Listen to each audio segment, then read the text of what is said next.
I'm going to take out my video so that we can conserve bandwidth. Just Okay. put my audio. Okay, no problem. Okay, there you go. All right. Well, let me go ahead and pray for our time together, and then we'll get started, and hopefully the other brothers can join us as soon as they're able. All right. Let's Okay. pray and ask the Lord to bless our time together.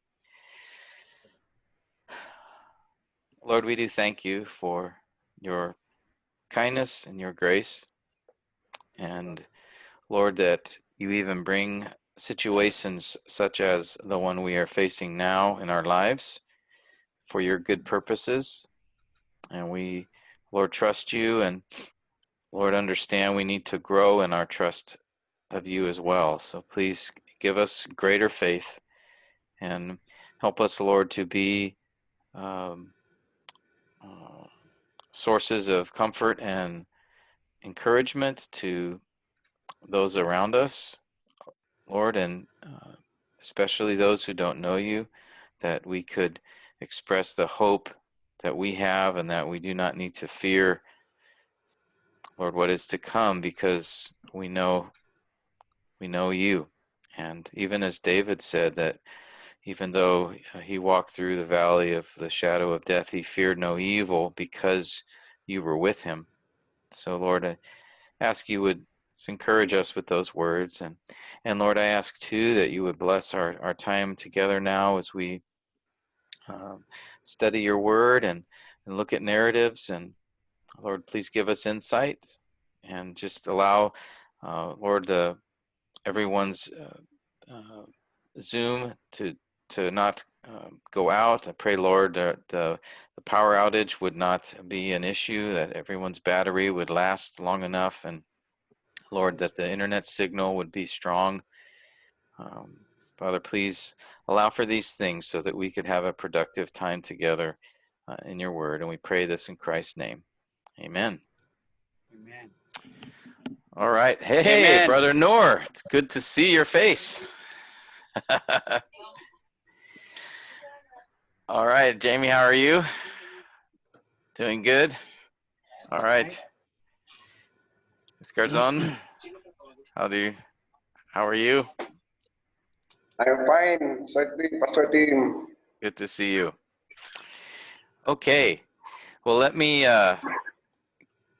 begin. I'll share my screen with you in just a moment. And it's I just briefly want to discuss, review quickly the last week, what we covered together, just real briefly, and then we'll dive into the next steps. But it's always good to sort of remind ourselves of where we've been. So let me share my file with you, and it will be the notes here. So hopefully everyone can see that.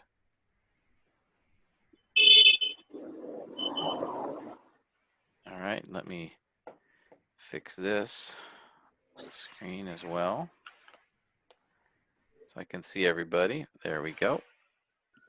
Okay, hopefully you're all able to see on your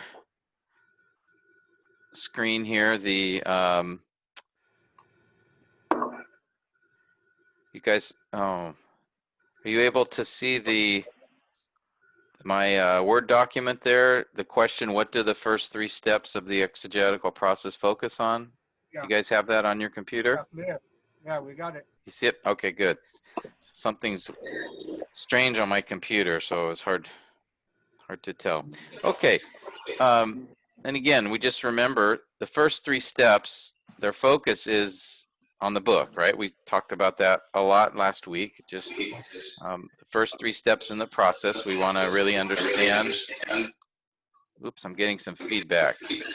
Maybe if you all could mute, put yourself on mute, just so the mute feedback there. I'm not sure who it is. So let me just cover these first 3 steps again real quickly. The first step we want to do before we jump into our passage, our story that we're studying or preaching on, is we want to, again, read the whole book through, make observations, and then the second step is looking up the background context. And we spent a lot of time on that with John last week, and just going through several parts of that. The author, of course, John, we talked about that. The recipients, primarily unbelievers, as well as Jew and Gentile believers. But we see a lot of comments that he makes. Pastor Tim? Yes, sir. Pardon. Are we recording? We are recording. Okay. Thank you for asking. Good to check. I appreciate that. So, I'm turning off my audio. Okay, no problem. Feel free to break in anytime. All right, let me restart this. Okay, so as we look at the background context, again, that's giving us the setting for the book, and we talked about the author, the recipients, when the book was likely written, which again was very important. If you guys remember that historically what was going on in the church was a lot of false teaching, and the focus of the false teaching toward the end of the first century was on the person of Christ. And we looked at several verses that mentioned that on the occasion of why did John write? He didn't write because he thought he could come up with a better gospel than Matthew, Mark, or Luke. He didn't write because he thought they left things out or didn't say it well enough, but he wrote because in his present generation, in the late first century, there was much heresy being circulated attacking the person of Christ. And so he writes his gospel, again, focusing on who Christ is. And that's why we see in the Gospel of John more references, even by Jesus himself, to his own deity than we see in any other gospel. John was very much focused on that particular theological truth. And again, if you remember, he begins his gospel with a very deep, detailed emphasis on the person of Christ, both as divine and human, right? In fact, the very first words of his gospel are, in the beginning, the Word was with God, and the Word was God. And so understanding the historical background helps us to see why John began his gospel that way. All right, so the background context, very important.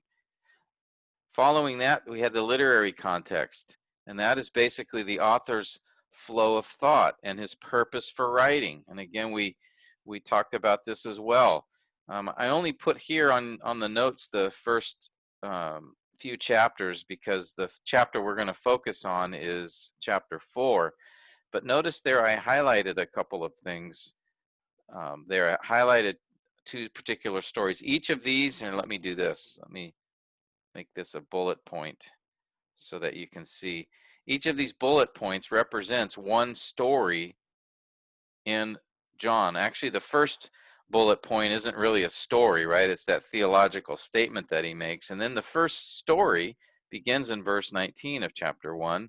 The second story is in chapter 2, verse 1, the wedding at Cana.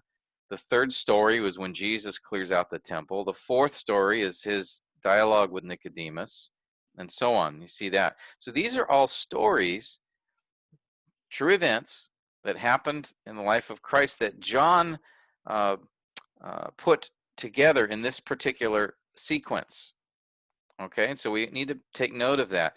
I've highlighted here two particular stories in these first 4 chapters. The first highlighted part is in the wedding at Cana. And what's interesting about that story, and I think some of you are going to be assigned that particular text, is why John includes it, because it's not a particularly spectacular miracle, changing water to wine. It is a miracle. We can't do that. But why John chose to give that as the first miracle within his account? Because he says so. It's the first sign or miracle that Jesus performed. Okay? And again, if you remember, the purpose statement of the book of John is that he said Jesus performed many signs, and these signs pointed to what about him? Pointed to that they may believe. exactly, so that we may believe two things about Jesus. And again, they focus on his person. What are those two things? That we may believe Jesus is the Son of God. Son of God, and secondly, that he is Messiah. the Christ, the Messiah, Messiah. human and divine, Messiah and the Son of God. And so that's so important. John especially, he links every story in his book to that particular, to the person of Christ. And you'll see that over and over again. But not only that, is he links these stories together like a chain. One story and then the next and the next, and they all are connected to each other somehow. And that's really important to be able to try to identify not only how does this story fit within the purpose of the book, but how does this story fit the story that I'm preaching or studying? How does this story fit within the stories before and the stories that come after? Why did John put it here? And so I highlighted on the screen there the first sign and the second sign. Second sign coming at the end of chapter 4, a particular healing that Jesus performs. And notice what's sandwiched between those signs. We have Jesus clearing out the temple. That's his zeal for God, we see. And then this dialogue with Nicodemus. And then John testifying Jesus is the Christ and to believe him as a follow-up to that dialogue with Nicodemus. And then our story, John chapter 4, Jesus' dialogue with the woman at the well. And it's interesting, these two accounts, the dialogue with Nicodemus, the dialogue with the woman at the well, are probably the two most extended dialogues we see Jesus have with a person in all the Gospels. And the question is, why would John, and if I remember correctly, these are the longest two dialogues in the book of John that Jesus has in regards to a gospel encounter where he shares the gospel. Why would John place them here? And why would John place these two particular dialogues? Certainly, Jesus talked to many, many people over the course of his ministry those 3 years. And I'm certain that he was sharing the gospel with those people. Why did John only pick these two? Okay, that's something you don't have to answer right now, but that's a very important thought that should be in your minds. We're going to be studying John 4. We need to be asking ourselves why John chose this particular story of the woman at the well, and then why he chose that alongside of the gospel conversation he has with Nicodemus. And again, we see the literary structure is John puts these two gospel conversations between the first and the second sign. Okay, and so I'm expressing these things to you because I'm trying to encourage you to be thinking about things like this. We're always asking the question, why? Why did the author do this? Why did he put this here? That's really important because that will give us insight into the story itself and what he, in this case, John, or the Holy Spirit, along with John, wants us to understand about this story of the woman at the well. Okay, that will help us and guide us and keep us from turning it into whatever we want it to say. If you remember last week, we talked about some of the dangers of preaching from narratives. And one of the biggest dangers is just the preacher taking something from that narrative and, running off into all kinds of stories and preaching on a particular doctrine, and they may be true statements, but that may not be what the original author was wanting us to see from that story. So again, this is all by way of review, but I'm trying to reinforce the critical points here, because if you can, the better you understand the background of the book, the literary context of the book, the purpose, the author's flow of thought, the more time and effort you put into this, the more it will pay dividends and help you understand the story itself that you're preaching. Okay? Good morning, Brother Michael. Hello, good morning. Good to see you. Good morning, Pastor Tim. The more we become honest to the uh, the presentation of God's divine revelation. Exactly. As heralds of God's word, we begin to develop more greater integrity in presenting divine truth according to how God has ordered his pattern of revelation in Scripture. Right, Pastor Tim, no? Yes. Well said. I completely agree. You know, I think of, you know, really and when we talk about preaching, we should really think a lot about the Old Testament prophets, because they were focused on being preachers. And we'll talk a lot about them when we get to Module 4 someday, but they really show us how to preach. And one of the things they said over and over and over again was, "Thus says the Lord," right? Amen. Amen. Or God says. And honestly, men, when we open the Bible and we begin to teach from the Bible, that's really what we're saying too. This is what God says. So just to reinforce what Pastor Bobby is saying, that, you know, we as heralds, it is the most important mission we have, is to accurately tell the people what God is saying here. Okay, and I know you know this, but I just think it's so important we keep coming back to that. And how do we know what God is saying here? Well, that's the whole purpose of this program. And it begins with understanding, one, this is God's word and there's no errors. It's perfect. It's breathed out by him. And secondly, that he communicates these truths through his intent as expressed in the human author's intent. So we have to understand, what is the author, what did the human author intend, because that's exactly what reflects what God intended to be communicated to us.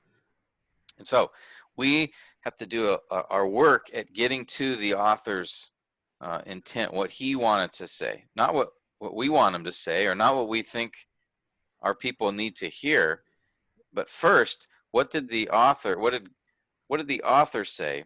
And then from there, what can we express and teach to our people?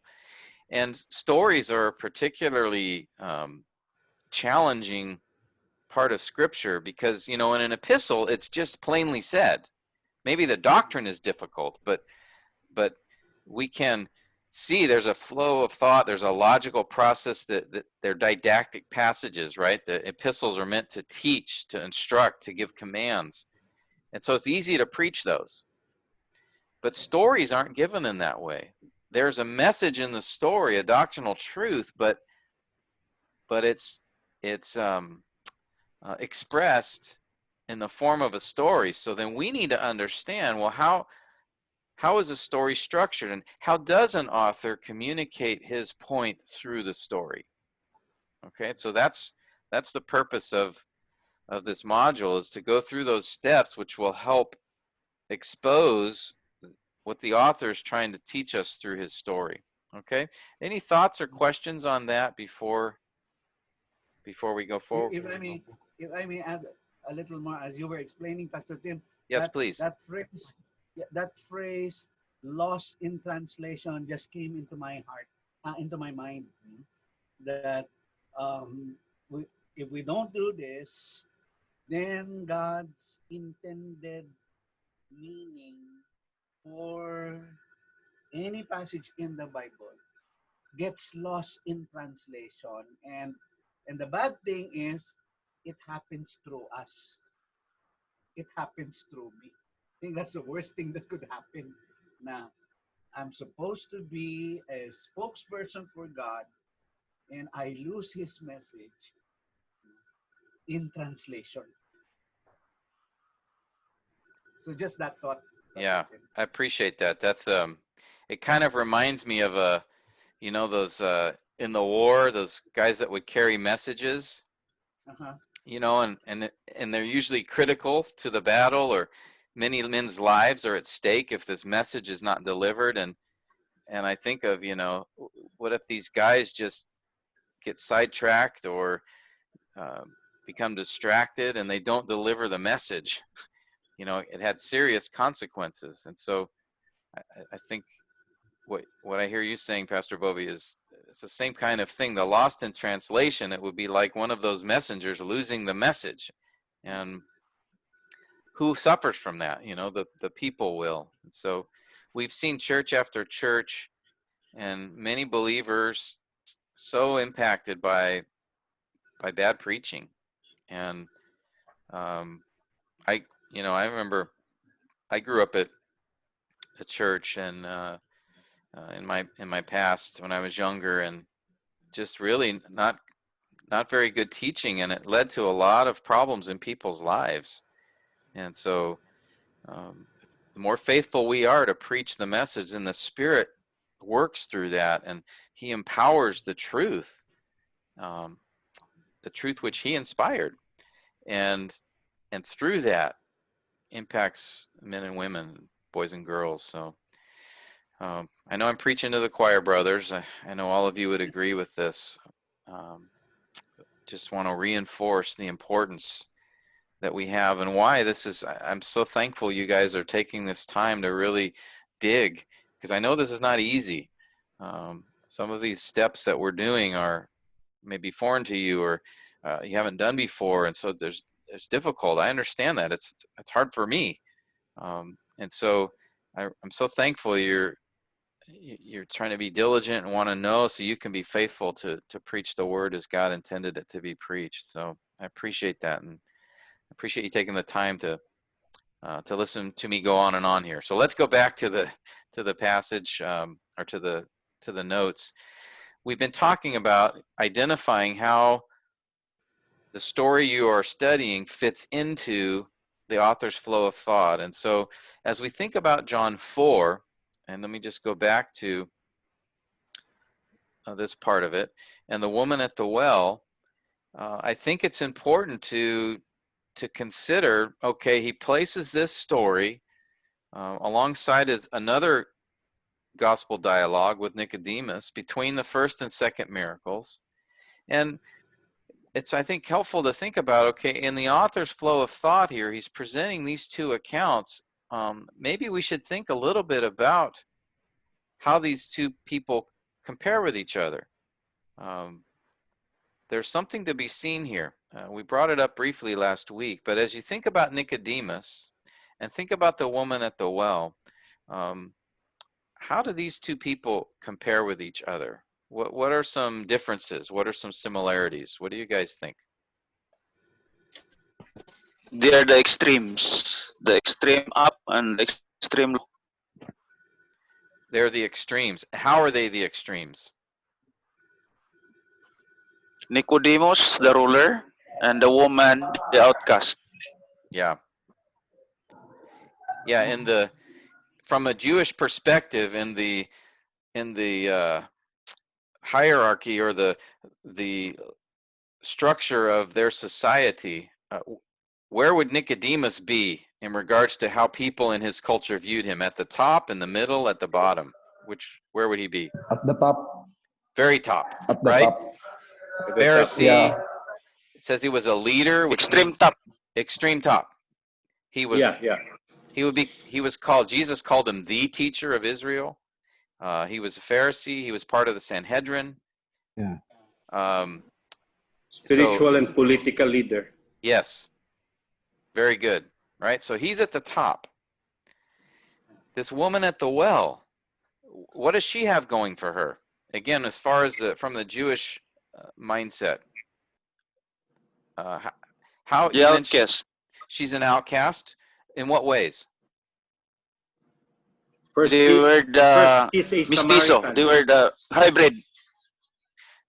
First, she's a The Samaritan, Samaritans right? are the hybrids. Yeah, there's a long history there, right? And it would be helpful to understand that history if you're going to do this story, because again, what would John's audience, if there are Jews in the audience, and everybody in his time knew about the friction here, the tension, the Samaritans, right? There's a long history, hundreds of years of racial hatred between the Samaritans and the Jews. Do you guys remember when the Samaritans begin? Where did they come from? From Remnant of the Jeroboam. exile. Go ahead. Jeroboam. Was that you, Alan? Yeah, from King, because of King Jeroboam, the split between the northern kingdom of Israel and the southern kingdom of Israel. Okay, so Samaritans belong to the northern kingdom. they originated from the northern kingdom, but were the Samaritans purely Jewish in blood? No, They they're weren't. not. Hybrid. Yeah. Hybrid. Because of the Assyrians. Yes, there you go. For bonus points, who remembers when the Assyrians took the northern tribes captive? Anyone remember? The exile. After the death of Solomon. After Okay. the death of Solomon. Yeah. Yeah. No, Anyone but- remember the year? No.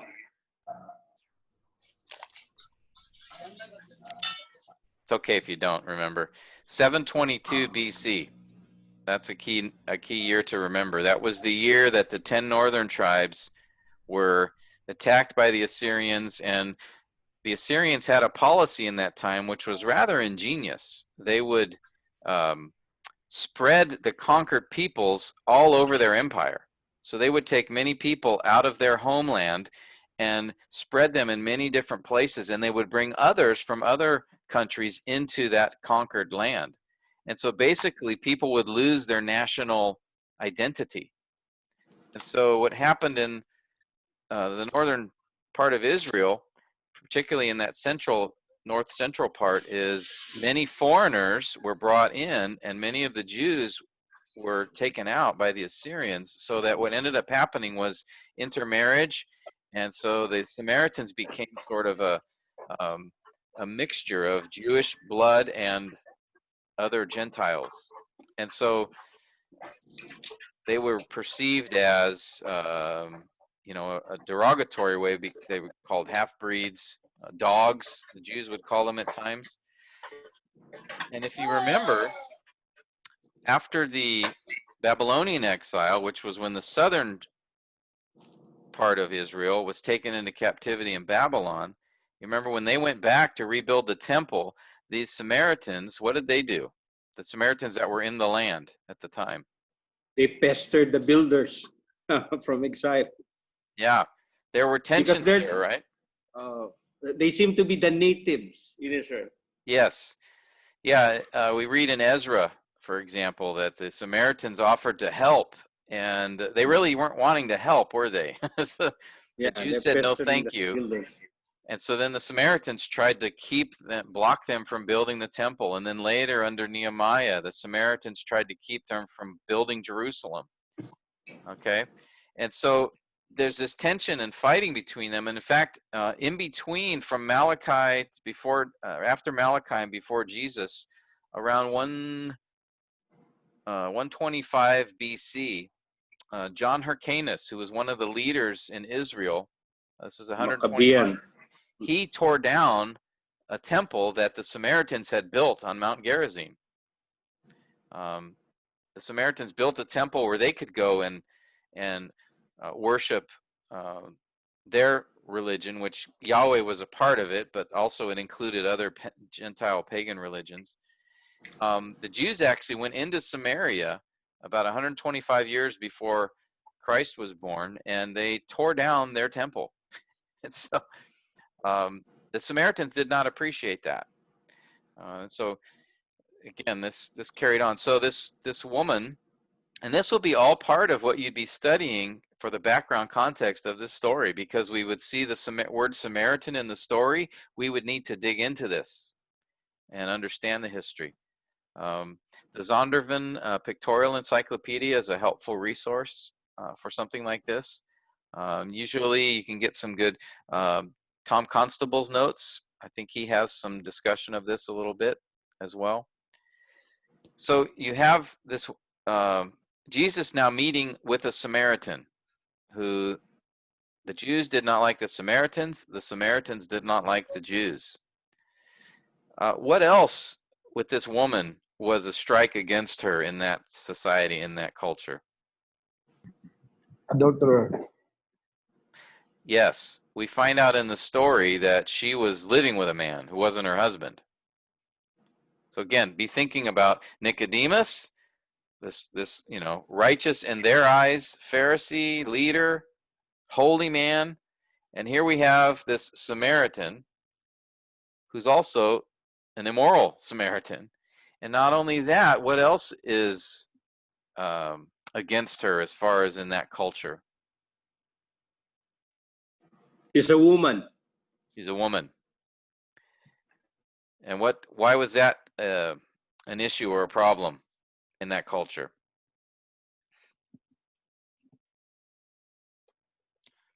How were women viewed by the rabbis of that day? They were viewed as second-class citizen. Jews, male, normally do not converse or strike up a conversation with them. Yes, and in fact, we see that in the story in John 4, don't we? Yeah, Let me pull that was surprised. in here for a moment. Yeah, the disciples. Here, I'll just use my. All right. Let me go to John 4 here just quickly. Yeah, when the disciples came back from where they were amazed that Jesus was speaking with a. Yeah, See that there? Verse 27 of John 4. I've got it on your screen there, right? Can you see it? He's speaking with a woman. So they were amazed. They were shocked. So it wasn't just a Samaritan, but a Samaritan woman. And more than that, a Samaritan woman who was an adulterer or an immoral woman. And so I don't think it's an accident that John is including these two particular people in these gospel conversations that Jesus had. There's something definitely to this because of the kind of people he spoke to. They weren't just two regular citizens or regular persons that he came across in his travels. This was the high-ranking religious leader in Jerusalem, in Israel, and a Samaritan, immoral Samaritan woman. So as Sir Sid said earlier, they're on the opposite ends of the social spectrum. They're about as far apart as they could be. And yet Jesus speaks to both of them. So we'll keep that in mind, try not to get too far ahead of ourselves. But let me go back to our notes. Are there any questions or comments before I continue?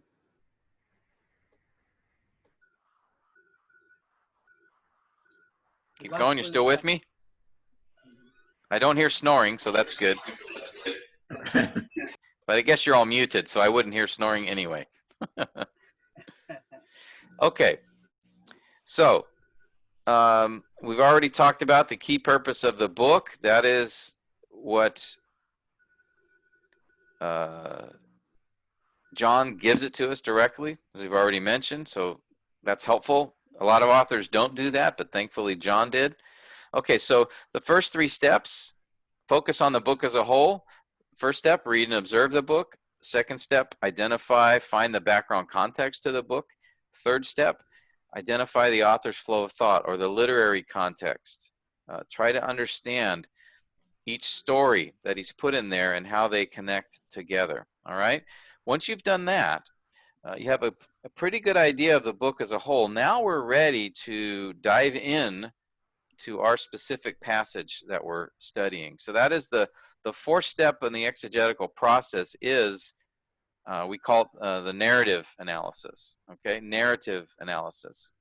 And here is where for each genre we will focus on some certain particular aspects of how to study that genre. So example, for an epistle, once we got to this step, after we looked at the book, the first 3 steps, the 4th step for an epistle was to do the block diagram.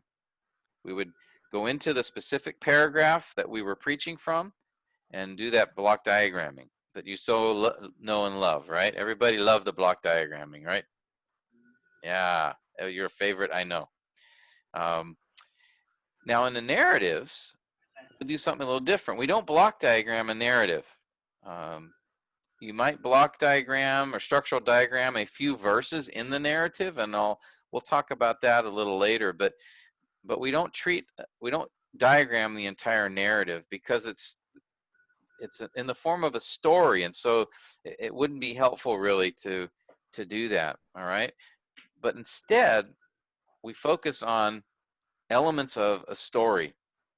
And again, as we consider the elements of the story, what were those 4 elements that we talked about last week? What are the 4 key elements or characteristics of a story? You guys remember? Character analysis, setting, scene, plot. Okay, good. Characters. So we need to do character analysis, setting analysis.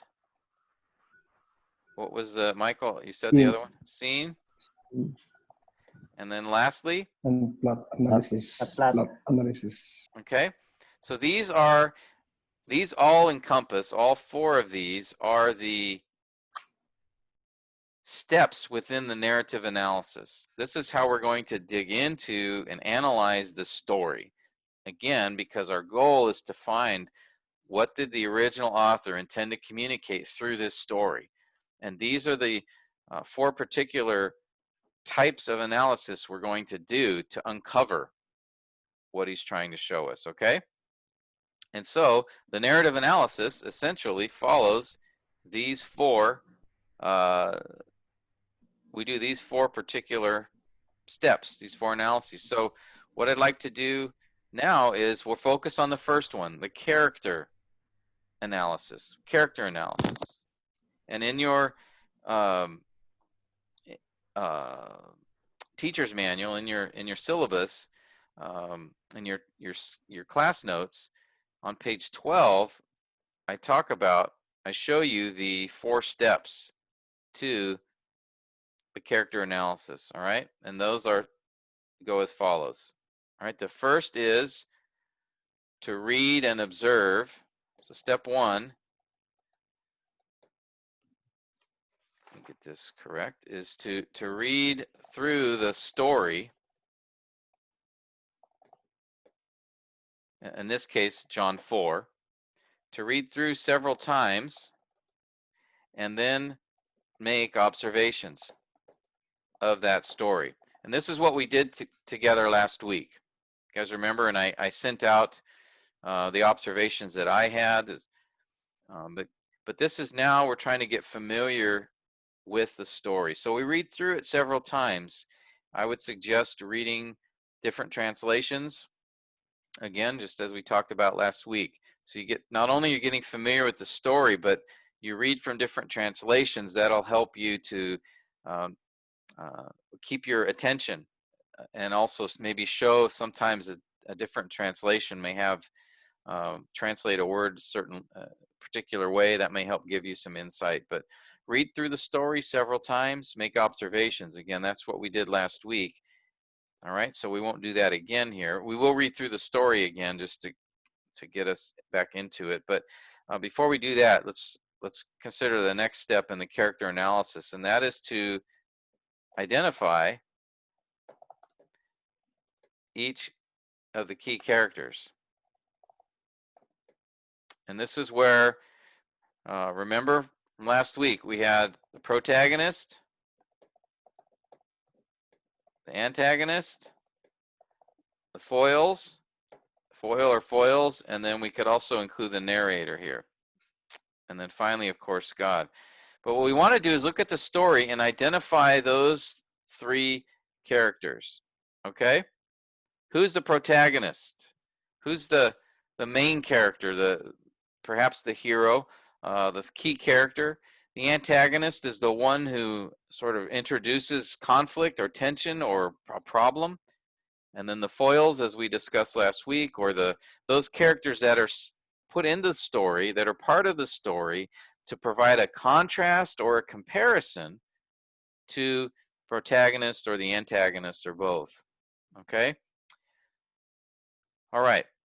So once we've identified those characters and who they are, the third step is now to describe each character. And what is meant by that is what does the character say and do? Okay, and in this step, you're going to note the key actions or statements by the character that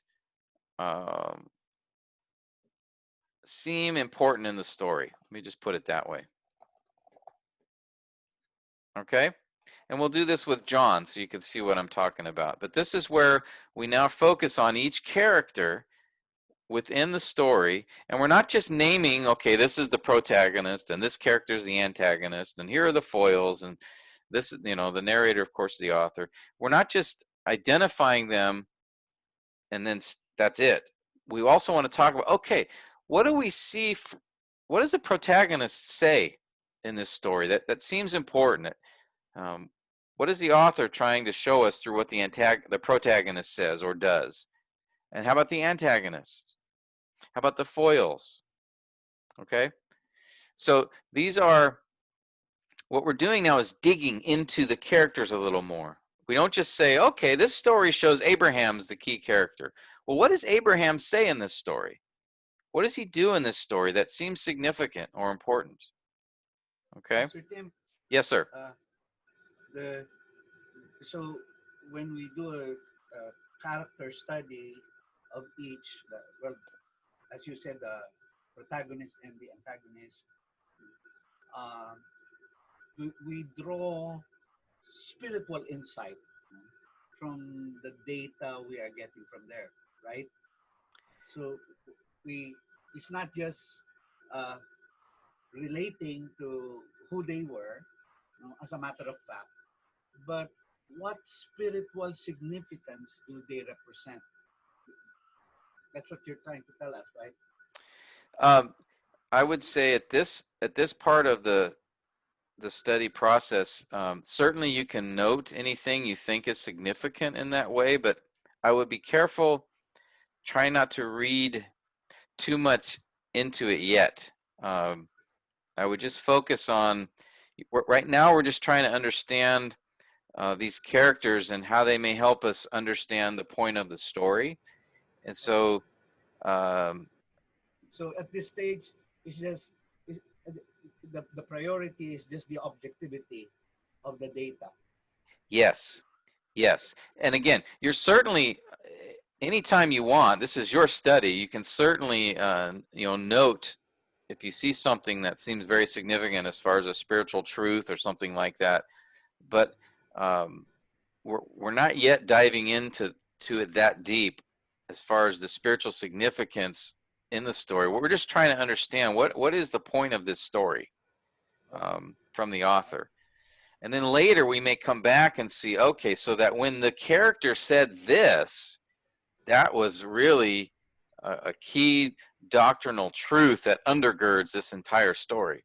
But we're not yet at a place where we're ready to make that kind of a conclusion. We're just more of getting into who these characters are and what seems significant in relation to the story itself and telling of the story. That's the focus. As we get to the later steps, as we bring all of this together, particularly when we look at the plot and then look at consulting resources, that will be the time that we start piecing together the doctrinal significance, perhaps, of what a particular character says or does. Does that make sense? All right. Yeah. Okay. But great question. And I think this is what's so difficult about narratives is we so often want to jump to the spiritual significance of things that they may say or do. And sometimes we just do that a little too quickly if we're not careful. We may read some great spiritual significance into something a character says, and that may not be what the author was trying to show us. And at this stage, we just don't know yet. So we're just trying to uncover what's significant things that as far as the story is concerned, and telling of the story through each of these characters. Okay? All right. Okay, so I would say keep it more on a literature or literary analysis of the story as opposed to the underlying spiritual truths. Again, it's never a problem to note those, you know. It's really an observation you're making as well, and that's perfectly fine. I would just put it in parentheses probably, and, you know, as a note to myself that, you know, this appears to be a significant statement by the antagonist that reveals the particular truth. All right, but I would put in parentheses as something for me to think about and consider later. Okay. All right. Step number 3 is what we're talking about here. Step 4 is basically sort of identify God's role in the story and what the story says about him. Now, this is more significant in the Old Testament, also in the New, but obviously when we're in the Gospels, the focus, Jesus typically is the focus of nearly every story. So step 4 is sort of already being emphasized just because of Jesus himself is the main central character in the story. But in the Old Testament, oftentimes people study those accounts and they forget that God has a central role within the story. So I included this step 4 as just a reminder to make sure we don't miss what the story is teaching us about God. Now, in the Gospels, often the stories are teaching us something about Christ within the story. And we know John ultimately is wanting to use each story to help us see both the humanity of Christ as Messiah and the deity of Christ as the Son of God. So each story is going to have some element that draws our attention to that. Okay, so those are the steps for character analysis. Any questions before we dive into John 4 and do this? Or any comments or thoughts? Pastor Tim, what would you suggest as resources so we can do a more uh, comprehensive study of those characters? So if we turn now to resources, exegetical resources, I mean. Good. I gave you a couple of chapters to read that I think are helpful for that. Grasping God's Word, the chapter it has on narratives, very helpful, and it'll talk about a lot of these things. Walt Kaiser wrote a book on studying the Old Testament, and I believe that was the article I had you read. I can't remember now. And he talks about how to study narrative. There's a couple other books. What I can do, Pastor Bobby, is I'll write a note to myself to give you a list of those books that I've found helpful in terms of the narrative exegesis of narratives. Would that be okay? Yeah, that's great. And Thank you. some online resources too. I'll try to make sure I identify those. There's some in your notes as well, but I'll review those and get that to you in the next day or two. Okay, good. Any other comments or questions before we look to John 4? Okay, well let's go ahead and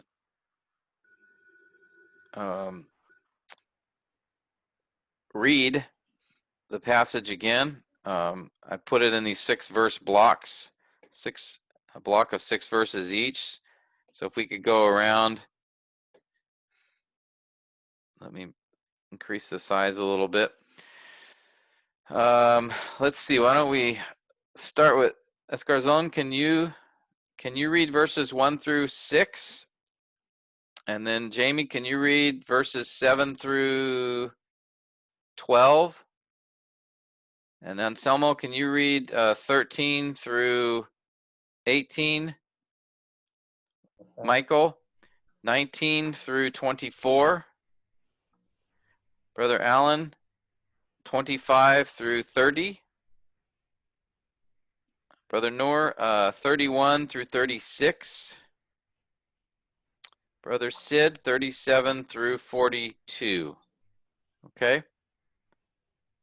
And let me scroll back up. This is all New American Standard Version that I put here. Escarzon, can you start us? Verses 1 to 6. And as we're reading here, just now what we're looking for is the key characters, all right? Because we're going through the character analysis. So the first step is to be reading through the story, and then the second step is we'll identify each of the characters, okay? So you can go ahead, brother. Okay. Therefore, when the Lord knew that the Pharisees had heard that Jesus was making and baptizing more disciples than John, although Jesus himself was not baptizing, but his disciples were, he left Judea and went away again into Galilee. And he had to pass through Samaria. So he came to a city of Samaria called Sychar, near the parcel of ground that Jacob gave to his son Joseph. And Jacob's well was there. So Jesus, being wearied from his journey, was sitting thus by the well. It was about the 6th hour. Okay.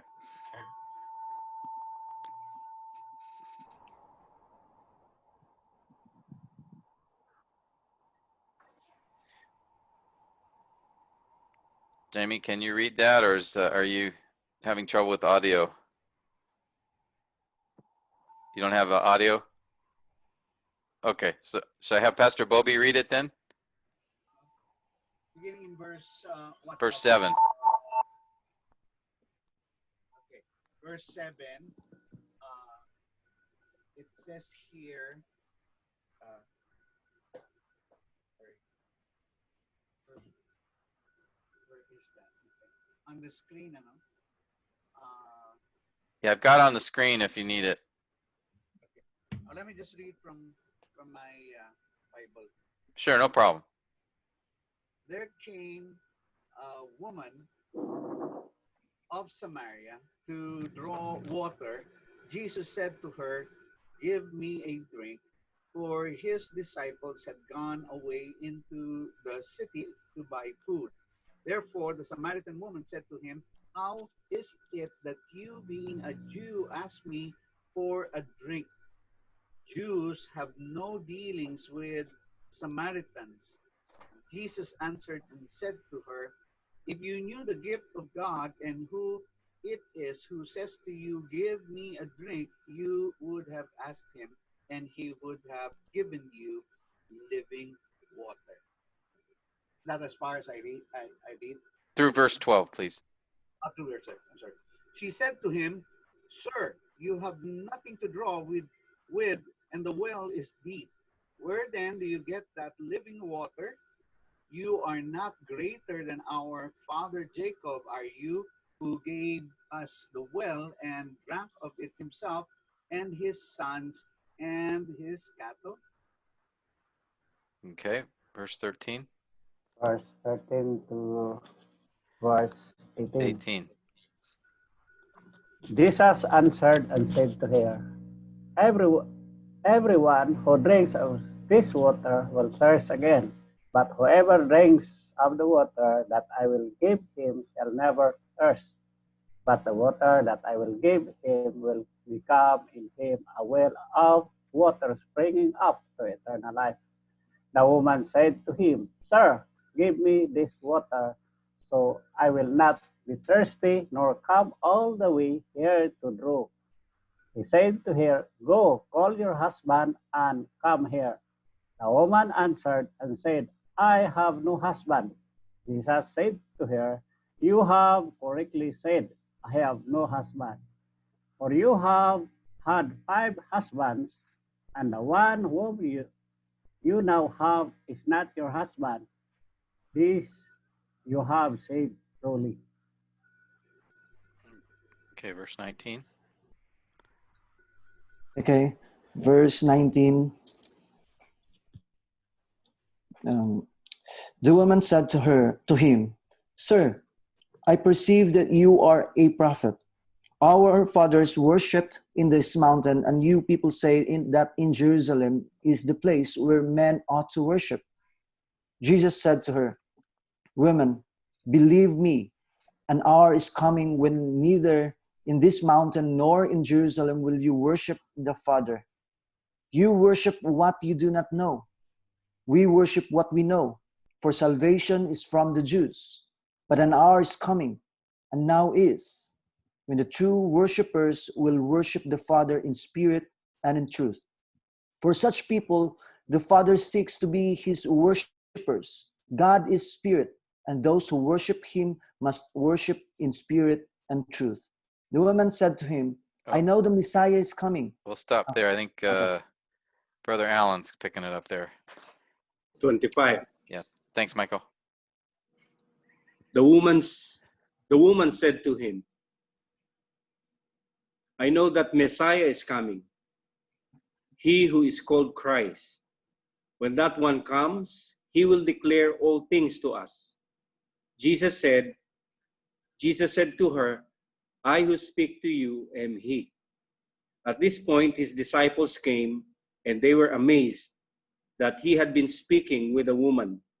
Yet no one said, What do you seek? Or why do you speak with her? So the woman left her water pot and went into the city and said to the men, Come see a man who told me all the things that I have done. This is not the Christ, is it? They went out of the city and were coming to him.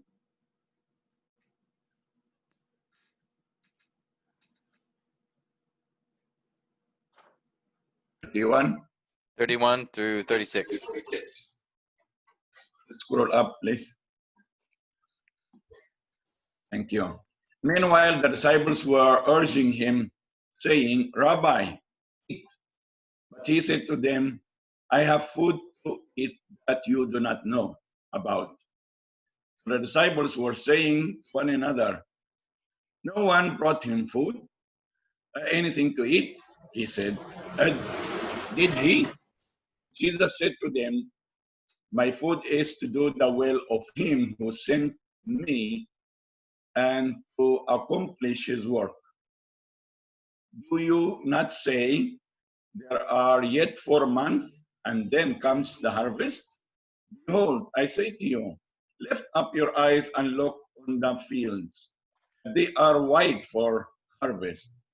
Already he who reaps is receiving wages and is gathering fruit for life eternal, so that he who sows and he who reaps may rejoice together. Thank you. Okay. 37. For in this case, the saying is true. One sows and another reaps. I sent you to reap that for which you have not labored. Others have labored, and you have entered into their labor. From that city, many of the Samaritans believed in him because of the word of the woman who testified, He told me all the things that I have done. So when the Samaritans came to Jesus, they were asking him to stay with them, and he stayed there 2 days. Many more believed because of his word, and they were saying to the woman, It is no longer because of what you said that we believe, for we have heard for ourselves and know that this one is indeed the Savior of the world. That's verse 42. Great. Thank you so much. Okay. So last week we did the step for read and observe. Now this week, today, we want to identify and categorize each of the characters. And before we do that, let's just say who seem to be the main or the key characters in this story. What do you guys think? Jesus. Jesus, obviously, right? Jesus.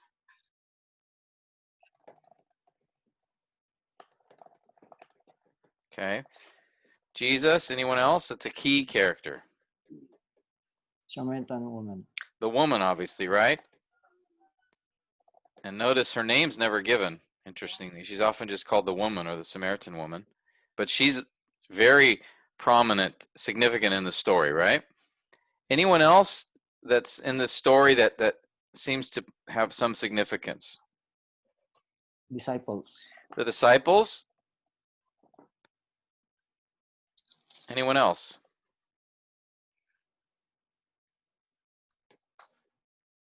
The people Men in the from the city. city. Yeah, The the villagers. Men. Samaritans from the city there, right? Okay. All right.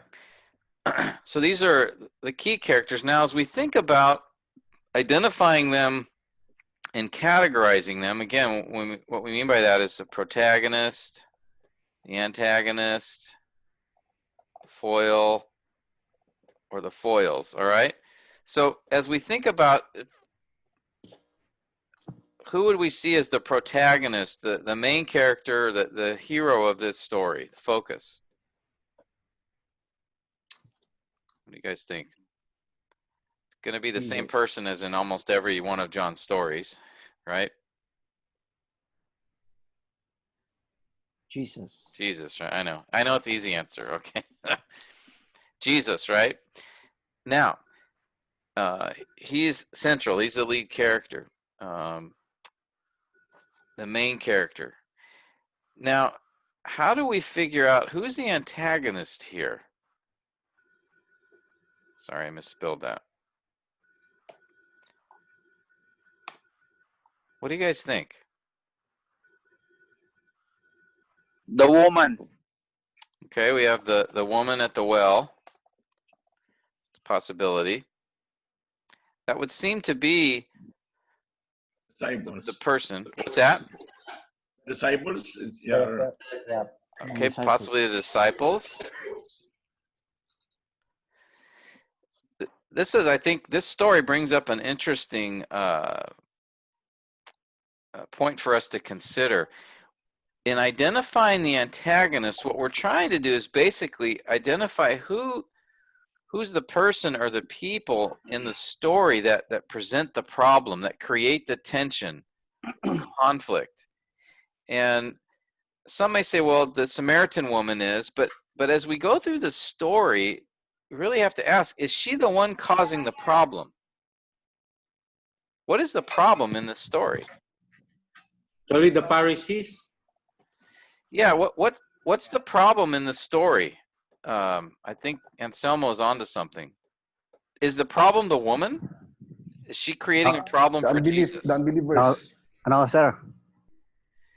No, what is the problem? And we even see it in the story in a couple of places. Let me take you. Yeah. You guys remember this statement? You guys see that, the highlighted? This is a comment by the narrator in the story, isn't it? When Jesus asks this woman for a drink, she is she's puzzled by that because she understands in that culture, how is it that you're a Jew, and we know as the reader, this is like the most holy man ever lived. This is the most holy Jew. And she doesn't know all of that, but she knows he's a Jew, a Jewish man. She says, how do you ask me for a drink since I'm a Samaritan woman? And then the narrator points out, for those who are reading the story who may not understand the cultural tension here, John tells us Jews have no dealings with Samaritans. So here's, I think, where we're seeing the problem. Jesus is talking to a person he should not be talking to in that culture. You guys see that? And in fact, John brings it up later in verse 27.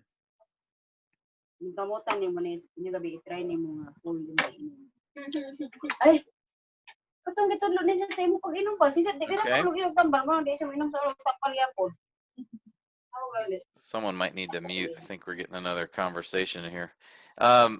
You guys see verse 27? What does it say there? How did the disciples react when they came back? They were amazed. Yeah, and we'll do a word study on that word later, but the word has the idea of shocked. They were shocked he was speaking with a woman. But nobody said anything. They had learned by that point, the disciples. Mag-import lugar ka mo inom ng tubig. Mag-import ka mo inom ng tubig. Sir Sid, you want to Sir mute Sid, yourself yes. there? No, kindly. I can do it for him. So, two different places, the narrator points this out, and we'll note this later when we look at what the narrator has to say, but I think it's important we're trying to identify what is the problem in this story. And I think the problem is the current culture that Jesus lived in. Him talking to this woman was a significant issue. It was a problem. This immoral Samaritan woman. So I think if we want to identify the antagonists, we really need to understand what the problem in the story is. Okay? Every story, usually there's some sort of problem or conflict or situation that needs to be resolved or fixed.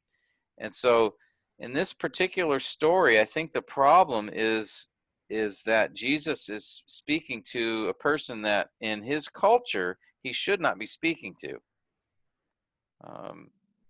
What do you guys think? Any thoughts or questions about that? The problem here, Pastor Tim, Yes. the antagonist here is quite subtle. Okay, right? Yes. As you were pointing out, it, it, it it's not really that obvious. Uh, the antagonist is not a particular person, and in a way, it is also subtle. Yeah, it's very, very much so. I think in this case, this is a little bit unique in that regard. Most stories, it's there's an obvious person who is the issue. In this particular account, those people don't show up for a little bit. So when you say subtle, Pastor Bobby, what would you see as the antagonist in this story? The cultural menu of their day, which was, the divide between the Jews and the Samaritans. Yeah, so we could almost say that the antagonist is the prejudicial culture. A culture where the Jews and Samaritans hate one another. So it's the prevailing culture. Sorry? It's the prevailing culture. Yeah, Brother Allen, the prevailing culture, is that what you said? Yeah. Yeah. Pastor Bobby, what did you say? Could we add as sort of an aggravating factor the condition of the woman? Yeah, I think so. Because don't we see that in other times in the Gospels where Jesus, right, when he's eating with tax gatherers and sinners, how those in the religious elite, those in authority, spiritual authority in Israel, they look down on Jesus. Remember when the woman in Luke, was it Luke 5? I can't remember now, or 6, when she came and wiped Jesus' feet with her hair. She was at the home of a Pharisee. Simon, yes. Yeah, Simon. And they all, she was an immoral woman from the town, and they all looked down on her. So we know about this culture, if we're familiar with the Gospels, that it was the culture Jesus came from looked down on women, especially immoral women, looked down on what they categorized as sinners, and looked down upon the Samaritans. And so that's really the problem in this story, is Jesus is speaking to, interacting with an immoral Samaritan woman. So how would this get resolved? What's going to happen? Jesus is talking to this immoral Samaritan woman, and the disciples come back and they're like, oh, what's he doing? Right? I think that's the real issue here, in my opinion. It reminds us the things that you brought out, Pastor Tim,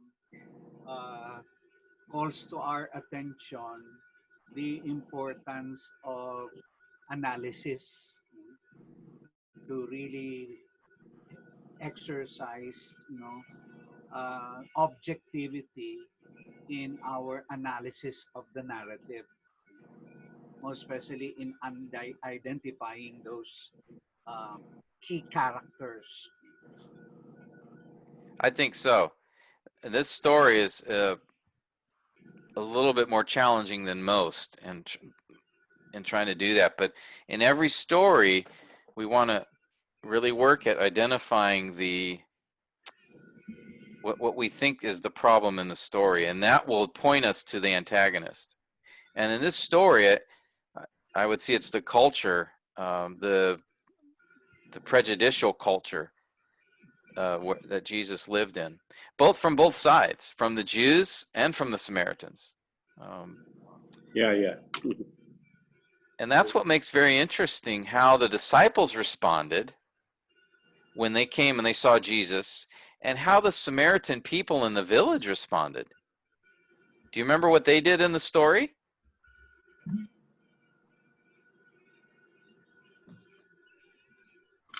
Notice, what does it say the Samaritans did? When they came out, right, the woman went back and she tells them, hey, this guy knows my past, he knows my history, I think he's a prophet, he might be the Messiah. And then they come out to see him. And did they tell Jesus to go away? They wanted him to stay. Yeah. No. 2 more They days. wanted Jesus to stay. Yeah.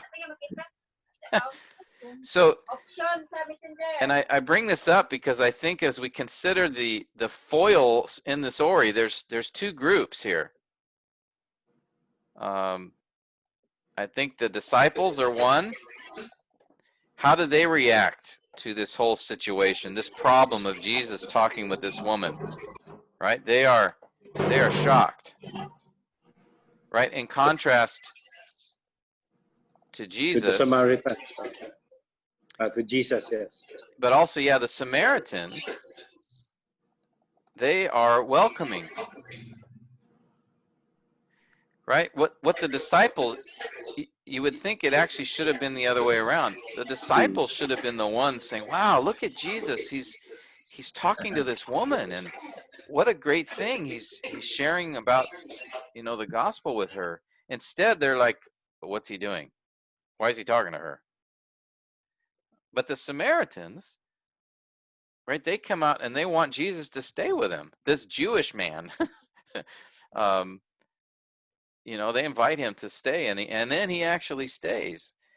So I think the foils are those two particular groups, which serve as sort of the one group you would expect to have responded well, were shocked, and the other group who you would have expected to show prejudice don't. They're very welcoming. And it says in the story, many believed. Okay, so I think those are two groups that are, we can see, are set up as foils here, as a contrast to each other, but also to the main characters. Okay, let me put this in contrast.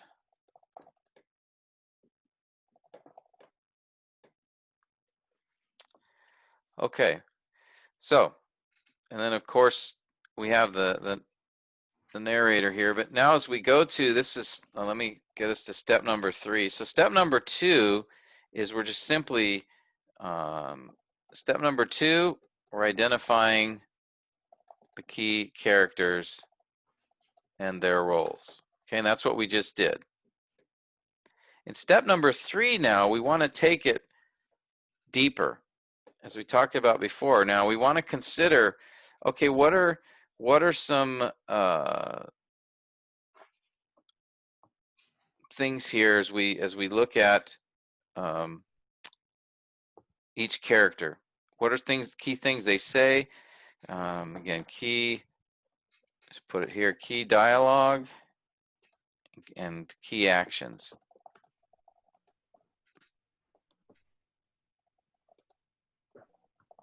That's what we're doing here now. So now we want to look at the story and make observations, really, is what we're doing, of what each of these key characters says and does that seem important to the telling of the story. And at this point, we may not capture everything. We probably won't see the significance of everything going on here. We're just sort of, this is really more like advanced observations. That's what I would call this, because we're this is advanced or maybe focused observations in this step. Okay, because we're not yet at a point we can interpret everything, but we're just starting to dig a little deeper. And here we want to, let's focus our attention now on the protagonist. And in this case, I think we have two. We have Christ, and I think the woman serves as a sort of hero in this story, because rather than turn away from Jesus, you know, after she says, "How can you ask me this question?" she doesn't ignore him. She continues to talk with him, and in a way becomes a hero in the story, right? Because she goes back to her village to tell him about Jesus. So let's consider these two characters, Christ as the main protagonist. What are some things we see from him in this story as you look at this story? What are things that he says or does that seem important to you? Pastor Tim. Yes. It strikes me in verse 1 that the narrator relates to the protagonist as Lord. Very early in verse 1. It says, therefore, when the Lord, and he uses that term for Christ. Yes. Yeah. That's just yeah. That's just my observation. Yeah, and we're going to include the narrator as one of the key characters, and note some of the things he tells us. So that's one thing we would include there, is what the narrator says about Christ. So good observation there. So as we look at the story, what are some things that we can note about what Jesus says or what he does? Who initiates this conversation? The Lord. The Lord does, right? Yes. And who's directing the conversation? He also. Yeah. You see that? Yeah. Let me put these down. So Jesus begins and really, can I say, controls the conversation? Yeah. Directs it? Okay. Let me, anything else do we notice from him? from Jesus as far in this that he says or does? We got, Patient with the woman. he's patient with the woman. Yeah, she doesn't get it, right? He's directing the conversation to spiritual truths, and she doesn't get it at first, right? He talks about this living water, and she says, how could you find this living water? You don't even have something to dig to find it. And then he explains it to her, and she says, "Oh, well, I want some too. Where, can you give me some?" So he shows a lot of patience with her. Good observation. Anything else?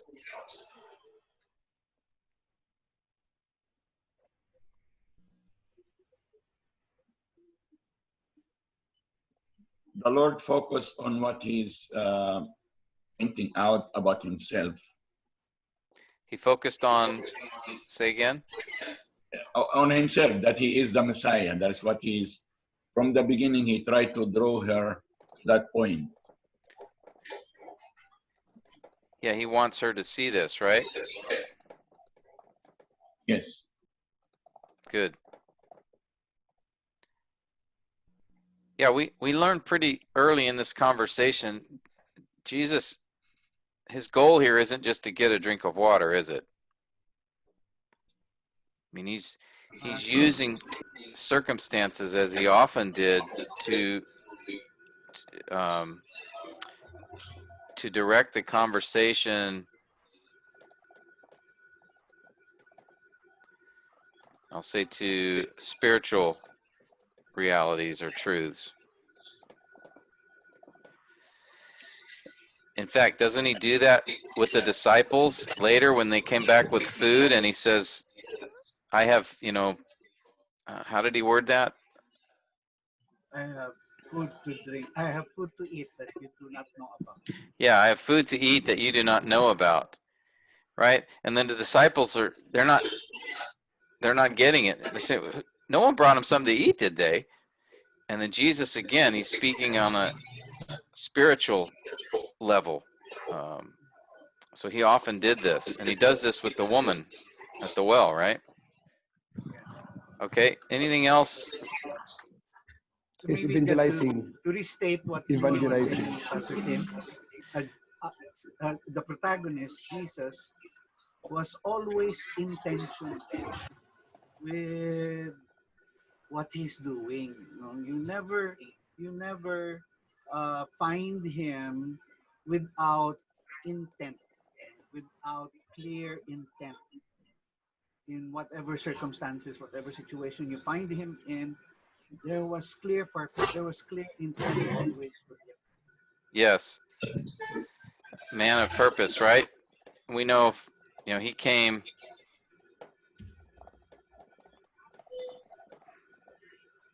He doesn't get sidetracked or distracted. Yeah, it's kind of interesting, right? When Jesus brings up the issue of her husband, or the fact that she's living with a man, and then she turns the conversation to, well, tell me about this, where we should worship, and which actually was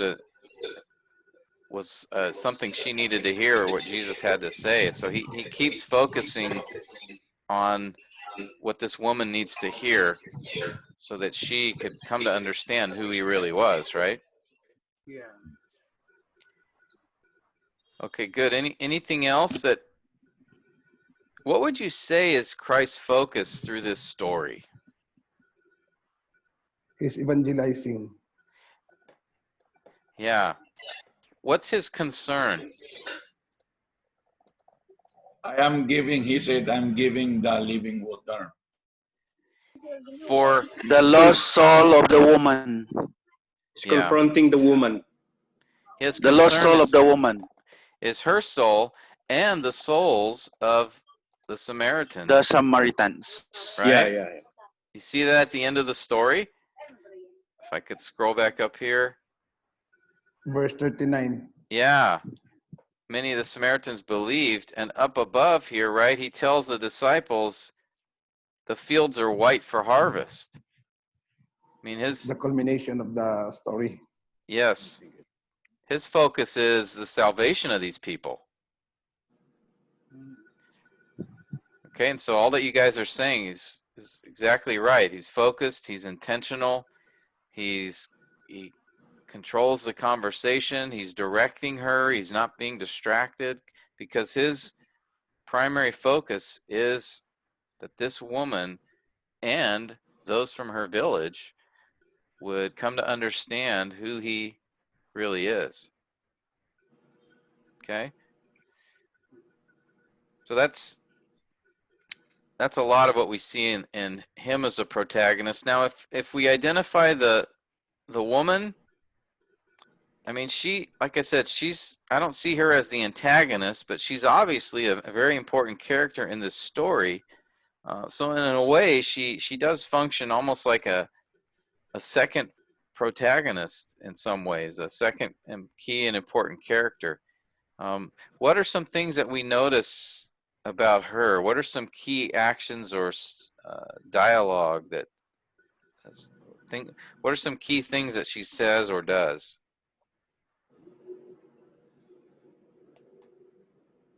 Any ideas?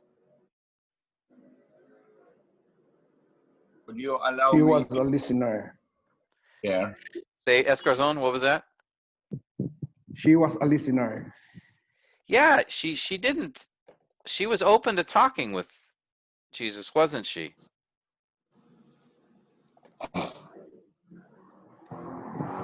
What else? I heard someone else say something. I was studying this morning about that, and I was so encouraged, or I may be amazed. In spite of the background we early said, and generations of hundreds of years, she have the faith of the Messiah who will come. Yeah, that is an interesting insight, Brother Noor, because the Samaritans did not accept, they only accepted the Pentateuch as inspired scripture, the first 5 books. So all the books, the Messiah isn't talked about much in those first 5 books, is he? More details, we get more details in the prophets about the Messiah, and yet she had an anticipation, right? What was it that she said? Not also she, also even the people were anticipating that. Yes. That that's maybe Go there was ahead. ongoing kind of studies, biblical studies on that time with those people. I'm sorry, say that one more time. Even the people themselves, they were anticipating, not just. So there is something was going on. The spiritual, Jesus predicted that later on, where he said that the harvest is ready. So yes, yeah, that's a great point. That there's an anticipation among these people, even though they would not have been expected to, one, understand about a coming Messiah, and two, that they would anticipate, that Jesus could be the one. And in fact, verse 25 I highlighted there. The woman expresses this anticipation. She says, "I know Messiah is coming," and then John inserts, "He who is called Christ." That's the Greek translation for Mashiach. And then she understands, when that one comes, he will declare all things to us. I mean, this is really an amazing statement. And then, as Brother Noor pointed out, even the people in the village had an anticipation and believed in him. The final statement in the story, right? This one is indeed the Savior of the world. So that's getting now to the foils a little bit, but this woman, she has an anticipation in the Messiah. She was responsive. She was responsive, and we might even add, and honest, right? when Jesus confronted her, said, you're right when you say you have no husband. She could have just stopped it right there. Said, get your own water. But, she asks him about this whole controversy regarding worship and the temple and where to worship, which is another part of our discussion later.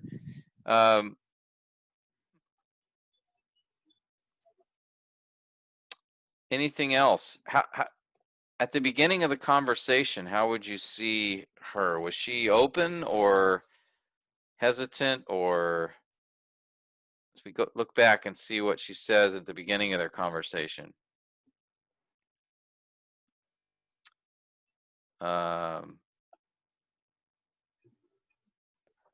first she notes, right, the shock at Jesus asking her for a drink, and then Jesus tells her, if you knew who you were speaking to, you would have asked, me for water. And then here she kind of, I wonder if she's being a little bit sarcastic here. Sir, you have nothing to draw from. Where do you get this living water? And then she says, you're not greater than our father Jacob, are you? This idea of you're not superior to Jacob, who dug this well. You don't even have tools to dig. So what are you talking about? Which is an ironic statement, isn't it? Is Jesus greater than Jacob?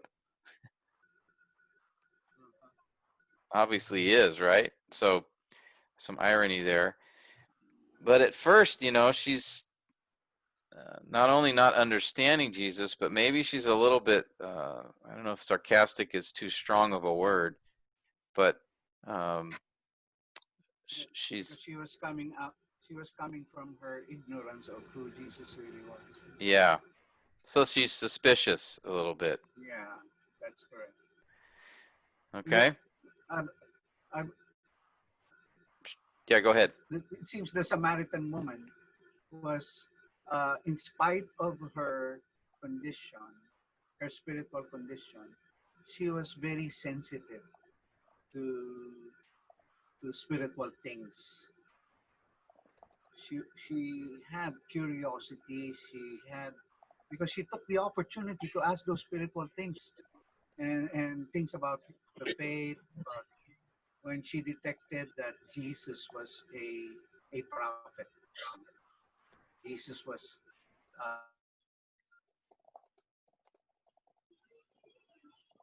Yeah, she was well aware of the temple controversy and asks him about it.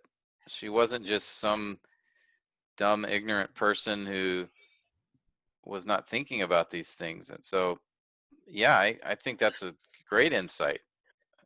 She had some sensitivity to these.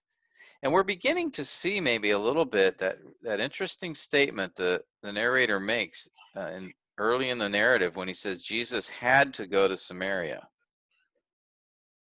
don't know if you guys caught that. Maybe we're seeing a little bit now of what that meant. We'll talk about that later. Okay, so these are the kinds of things you're going to want to look for as you're examining in detail these characters.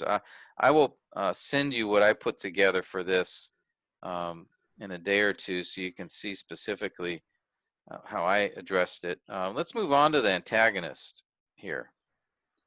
Now again, the antagonist was, as we identified, was really the prejudice of the culture. Can we say he's the unseen enemy? Yeah, maybe the unseen person or people or enemy. Yeah, because we don't have here a literal person or group of people speaking, but that kind of culture is influence the people to react that way. Exactly. Yeah, but we do see the influence of that thinking, and we see how the characters respond to that issue, and so that really, even though there's no dialogue or actions from the antagonist in this case, because it's a broader antagonist, we can still see, I think, as I mentioned to you in verse 9 and 27, the impact of the culture or the antagonist. Okay? Now, normally in most stories, you'll have a person physically present or group of people that you can include and examine their dialogue. What is interesting, though, men, is in the very next chapter, chapter 5, is when John in his gospel begins to introduce the friction and the attacks from the Pharisees toward Christ. So right after this story, actually, and then the second miracle, John 5 begins to open up that all those issues that Jesus had and the confrontations with those who were really the cause of this cultural problem or prejudice, the Pharisees and religious leaders. But they're not present in this story physically, but certainly their influence and impact in the culture is what creates the problem here. Okay? Does that make sense? You guys? Yeah.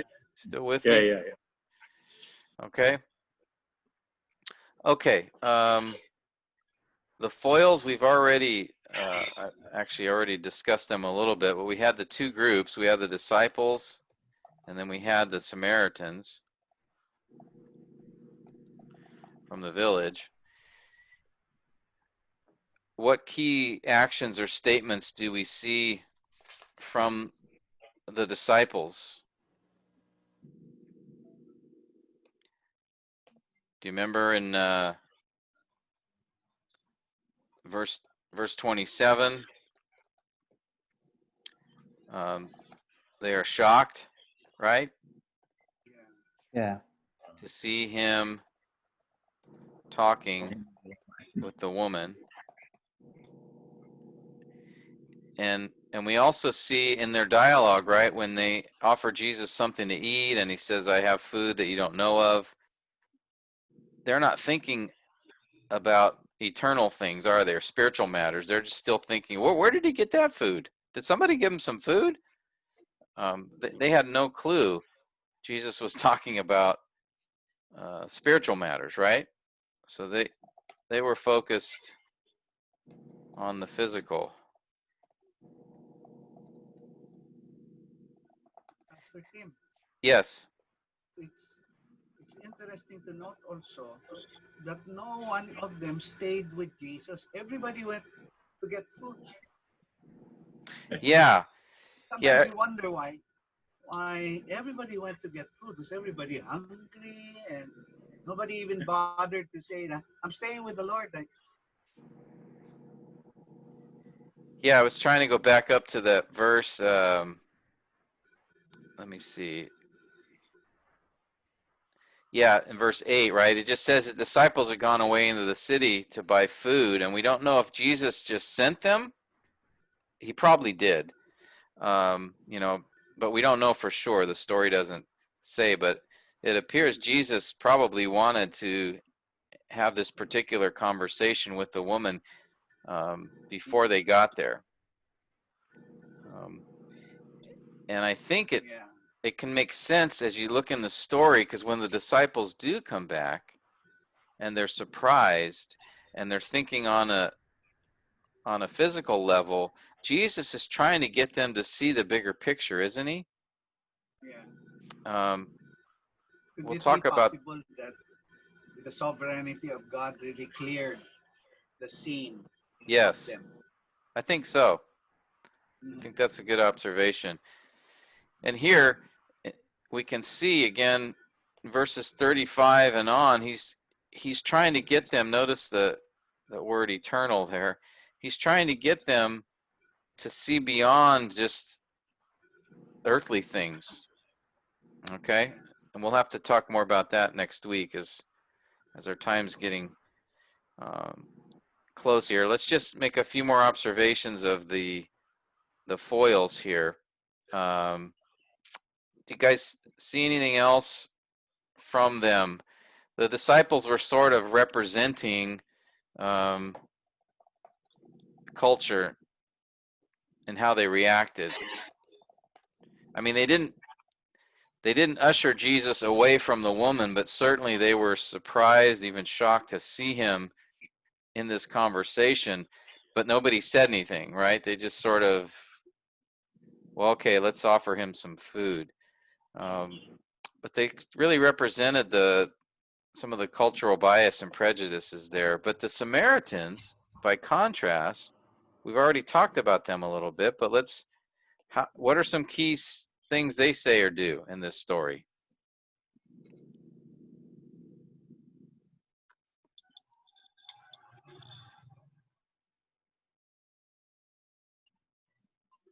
Any thoughts or comments? Or at the latter part, they said to the woman, we believe not because what you told us, we have seen and met him by ourselves. Yeah, they come to believe from their own interaction with Jesus. And I forgot, maybe it was you, Brother Nor, who said it earlier, just that they seemed I forgot how you, Anticipating the coming of the Messiah. yeah, they were anticipating, it seems.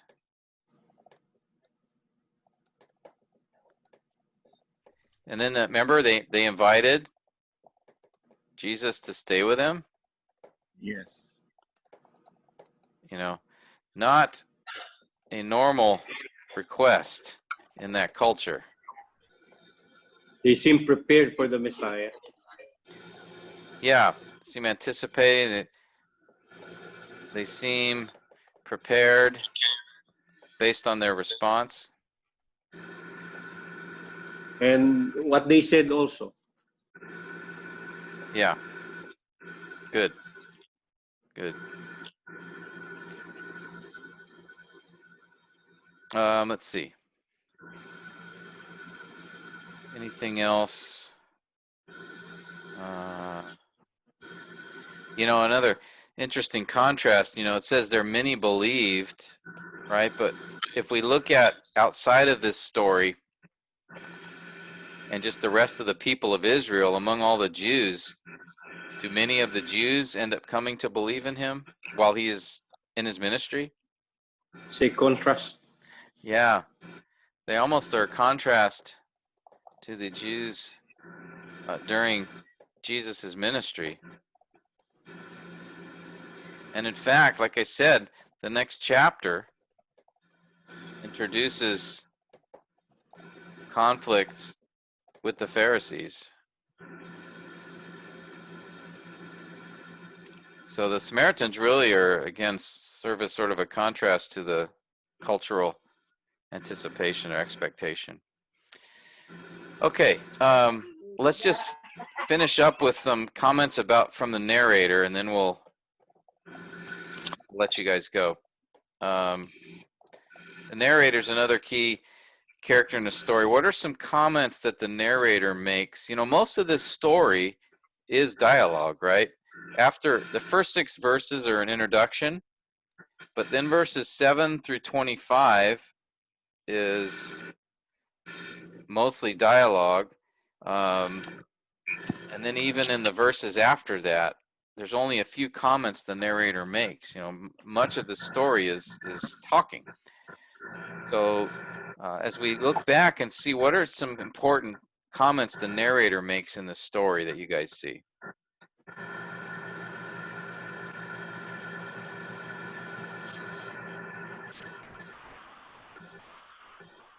Let's look back at verses 1 to 6 for a minute. Okay, that's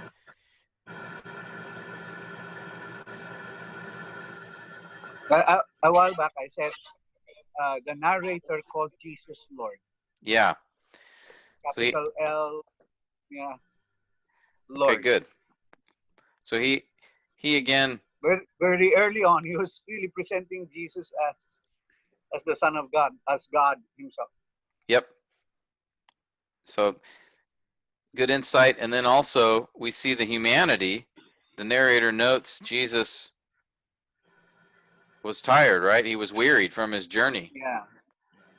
Yeah. Okay. So we see both of those elements right in the first 6 verses here. Anything else that we see here that seems to be important that we would note? The reason why Jesus left Judea. Yeah. He left because he knew the Pharisees had heard Jesus was making and baptizing more disciples than John, right? That's the reason why he's there at the well. Yeah. The woman. So he's left Judea, or going up to Galilee. And another important statement is he had to pass through Samaria. That word had, it could just mean this was the quickest route, geographically, or maybe there's a theological component here to this. The sovereignty of God. It could be connected to that term Lord. Yeah. Yeah. So these would be things you would want to take note of. We're not concluding anything yet, but we're making, like I said, these are focused observations in this step. Okay, that also too, notice the emphasis. We see the name Jacob repeated 3 times in this account, right? He came to Jacob's well, the place where the ground that Jacob gave to Joseph. This is a significant location they came to. Another key comment by the narrator that we'd want to note, I've already noted this, is Jews have no dealings with Samaritans. That's inserted by the narrator there. As the reason the woman asked that question. Okay, that's a key. Now, we don't get any comments from the narrator until Verse 27. Verse 27, yeah. The disciples did not ask him why. Yeah, you notice here, this is interesting. Notice the this is the narrator talking, not the disciples. Yeah. And the narrator identifies sort of 2 questions that could have been in their minds. One, we would expect, why do you speak with her? Okay, that would be a question, of course, would express why they're amazed. But notice this first question, what do you seek? Why would the narrators present that as a possible thought in their minds? That's something to really pay attention to as we go forward in this story. Why didn't the narrator just have this? Why doesn't the text just say this? No one said, why do you speak with her? Okay, that would make sense. Yeah. But John adds... The other one doesn't make sense. Yeah. What do you seek? What are you doing here, Jesus? What are you looking for? That's an important thought. Okay, anything else? Jesus is seeking. Oh, go ahead. Jesus is seeking for the soul of the woman. Yeah, I think there's a subtle principle that the author's giving there, the narrator. Okay, so I would just take note of that for as I further study this. And we have in mind also the narrator was among the disciples, so he knows what is going on. Yeah, good point. So that probably was a question in John's mind, or at least later as they were talking, John knew that that's what they were thinking, but nobody said anything, but that was what was in their minds. Yeah, good point. Pastor Tim. Yeah. The narrator John was writing in retrospect. So as he wrote now and relates this event, he was writing from a more enlightened uh, perspective now, more especially as he wrote in the end that Jesus was pointing out the harvest. Yes. Yeah, he gets it now, right? He understands what was going on that day when probably, as the events were taking place, he didn't understand, but